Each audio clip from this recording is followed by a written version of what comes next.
Makapangyarihang Diyos at Ama sa langit, Ikaw ang isa na gumagawa sa amin sa pamamagitan ng lakas ng iyong makapangyarihang kamay. Pinagsama-sama mo ang aming mga katawan sa sinapupunan ng aming ina at naka-schedule araw-araw ng aming buhay dito sa lupa. Iniligtas mo kami mula sa hukay ng Mary at tinubos kami mula sa aming paghihimagsik.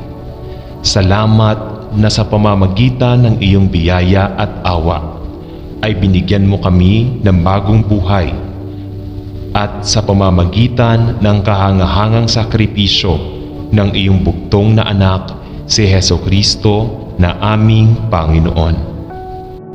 Panginoon, alam natin na ang tao ay may maikling panahon lamang upang mabuhay at nasa gitna ng buhay tayo ay nasa kamatayan.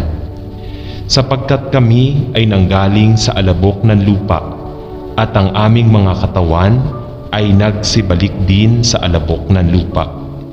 Ngunit aming pinupuri ang iyong banal na pangalan na ikaw ang pagkabuhay na maguli at ang buhay at ang sumasampalataya kay Kristo Jesus, bagaman siya'y mamamatay, ngayon may mabubuhay siya.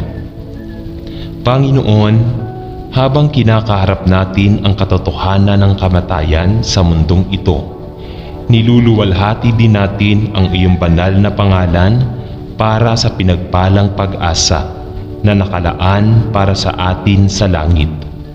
Sa at sa pamamagitan ng dugo ni Kristo ng ating Panginoon, ang aming mahal na tagapagligtas na namatay para sa amin, inilibing at bumangon sa ikatlong araw, upang kami rin ay makatanggap ng bagong buhay sa Kanya at mabuhay magpakailanman kasama mo sa langit. Mapagmahal na Panginoon, kami ay nagagalak sa iyong tagumpay laban sa kasalanan, kamatayan at libingan. At salamat sa iyo na ang kamatayan ay nawala ang tibo nito at ang libingan ay ninakawan ng tagumpay nito. Sa pamamagitan ng mahalagang pangalan ni Jesus, sa kaninong pangalan nananalangin tayo. Hallelujah. Amen.